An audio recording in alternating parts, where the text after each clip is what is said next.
जैसा कि आप लोगों को पता होगा कि अर्धवार्षिक परीक्षाएं आपकी विद्यालय में चल रही हैं, तो गणित विषय का कक्षा 6 के लिए आप लोगों का पेपर आया है, जो कि प्रत्येक विद्यालयों के लिए अनिवार्य है। और यह पेपर ज़्यादातर विद्यालयों में आ रहा है, तो आप लोग कृपया करके इस पेपर को देखिएगा कि पहला क्वेश्चन दिया गया है कि 117 को दो संख्याओं के गुणा के रूप में व्यक्त कीजिए, जिसकी एक संख्या 13 है। तो इसको आप भाग कर लीजिएगा, आंसर आपका आ जाएगा। दूसरा दिया गया 5 अंकों की सबसे छोटी संख्या, और आपको पता होना चाहिए कि एक लिख करके 4 बार अगर शून्य लिखेंगे तो आप 5 अंकों की सबसे छोटी संख्या बना सकते हैं। 4 अंकों की सबसे बड़ी संख्या, तो 4 बार आप 9 लिख दीजिए, आपका सबसे बड़ा संख्या बन जाएगा।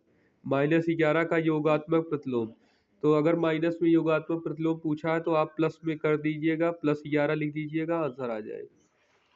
फिर आया है पांचवा कि शब्दों में लिखिए। शब्दों में आप लिख सकते हैं, जैसे 7019 है, 23,013 है, इसको हिंदी में आपको लिखना है।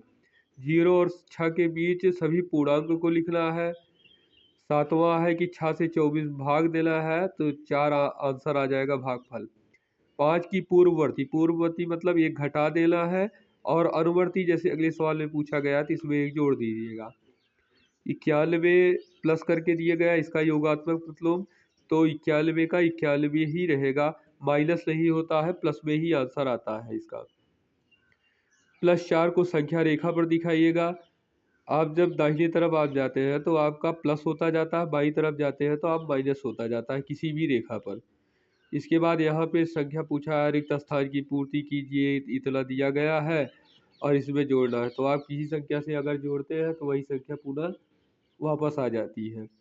3 क्रमागत पूर्ण संख्याओं में पहली और तीसरी का योगफल 28 है, तो संख्याएं ज्ञात कीजिए। तो आप इसको बड़ी आसानी से बता सकते हैं यदि आप थोड़ा सा भी पढ़े हैं।